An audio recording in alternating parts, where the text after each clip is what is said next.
আল্লাহ রাব্বুল আলামিন বলছেন, আল্লাহমুখী হও, আল্লাহর কাছে সাহায্য চাও। নিজের মুমিনের বৈশিষ্ট্য হলো, আল্লাহ রাব্বুল আলামিন বললেন মুমিনের বৈশিষ্ট্য হলো আল্লাহর কাছে তারা চায়। আর আল্লাহ পাক বলছেন উদউনি আস্তাজিব লাকুম, আমার বান্দারা যখন আমাকে ডাকে আমি অবশ্যই আমার বান্দার ডাকে সাড়া দে। আল্লাহ যদি আমাদের ডাকে সাড়া না দিতেন আমাদের উপায় ছিল না। তাহলে এক নাম্বার গুণ, আল্লাহর কাছে সাহায্য চাইতে হলে কয়টা গুণ অর্জন করা লাগবে? তিনটা। তার মধ্যে প্রথম হলো ঈমানকে কি করা লাগবে? ঠিক করা। লা ইলাহা ইল্লাল্লাহু মুহাম্মাদুর রাসূলুল্লাহ সাল্লাল্লাহু আলাইহি ওয়াসাল্লাম আমানতু বিল্লাহি ওয়া মালাইকাতিহি ওয়া কুতুবিহি ওয়া রুসুলিহি ওয়াল ইয়াউমিল আখির ওয়াল কদরি খাইরিহি ওয়া শাররিহি মিনাল্লাহি তাআলা ওয়াল বাসি বাদাল মাউত। দুই নাম্বার গুণ, সাহায্যটা চাইতে হবে নামাজের ভিতরে। 5 ওয়াক্ত নামাজ নাই, মাঝে মধ্যে জুমার নামাজ পড়ে। কথা কি শুনতেছেন? 5 ওয়াক্ত নামাজ নাই, মাঝে মধ্যে জুমার নামাজ পড়ে। বিপদে পইরা 10 কেজি জিলাপি লইয়া মসজিদে যাইয়া হুজুরের পকেটে 100 টাকা দিয়া বলতেছে, হুজুর বড় বিপদে আছি, দোয়া কইরা দিয়েন। এই রকমের জিলাপি দিয়া নিজে নামাজ না পড়া দোয়া করলে দোয়া কবুল হবে না, হবে না, হবে না। এটা মোল্লার কথা নয়, এটা আল্লাহর কথা।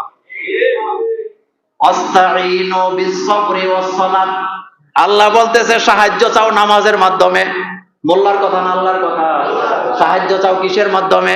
ওয়াস্তাঈনু বিস-সাবরি ওয়াস-সালাত। নিজে নামাজ পড়ে না, 10 কেজি জিলাপি ক্যান্টনমেন্ট থেকে কিনে না 1000 টাকার নোট মোল্লা নাজিমের পকেটে দিয়া হুজুর দোয়া করেন বিপদে আছি, কোনো লাভ নাই। কারণ বিপদে পড়বে যারা নামাজে দাঁড়ায়া সাহায্য চাইবে তারা। এই কথা কি আমার না আমার আল্লাহ? সূরাতুল বাকারা আল্লাহ বলছেন ওয়াস্তাঈনু বিস-সাবরি ওয়াস-সালাত, বান্দারে সাহায্য চাও নামাজের মাধ্যমে, সাহায্য চাও নামাজের মাধ্যমে। ওয়াস্তাঈনু বিস-সাবরি ওয়াস-সালাত, ধৈর্যের মাধ্যমে, নামাজের মাধ্যমে আমার কাছে সাহায্য চাও, আমি আল্লাহ অবশ্যই তোমাকে সাহায্য করব।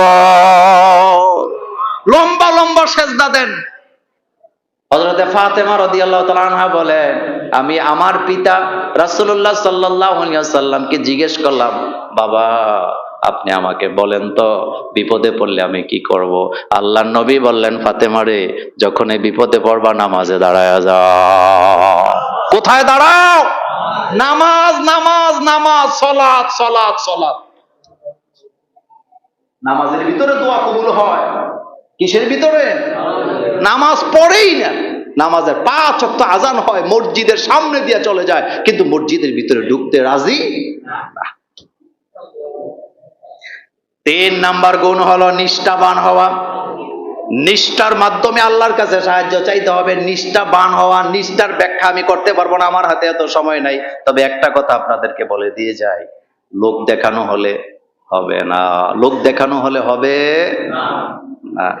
আমার কথায় কেউ মাইন্ড খাইয়েন না, কষ্ট পাইয়েন না। নামাজ পড়তেছেন বৃষ্টির জন্য, কিসের জন্য? কিন্তু নামাজের সামনে 110টা ক্যামেরা, এটা কাটতে দিও, এটা আবার ফসার করো না, বিপদে ফেলাইবা। আপনি সাহায্য চাচ্ছেন আল্লাহর কাছে, লোক দেখানো হতে পারে। প্রচার করা আমি নিষেধ করি না, নাজায়েজ বলি নাই, কিন্তু বিষয়টা যদি হয় লোক দেখানো কেন্দ্রিক, তাহলে এই ইবাদত কি কবুল হবে?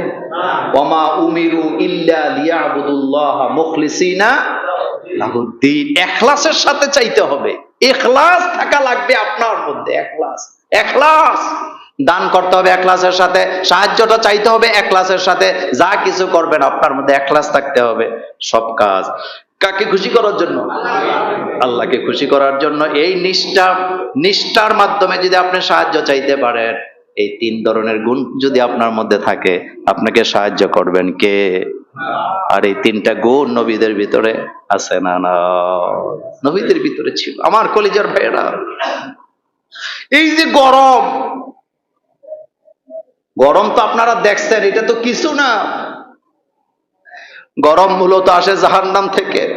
কোত্থেকে আসে? ইন্না জাহান্নামা কানাত মিরসাদা।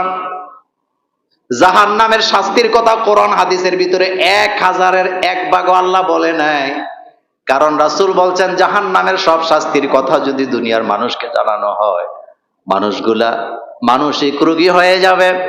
এই জন্য আল্লাহ কোরআনে বলছে ইন্না জাহান্নামা কানাত মিরসাদা, জাহান্নাম হলো একটা গোপন ফাঁদ। সুবহানাল্লাহ পড়ে।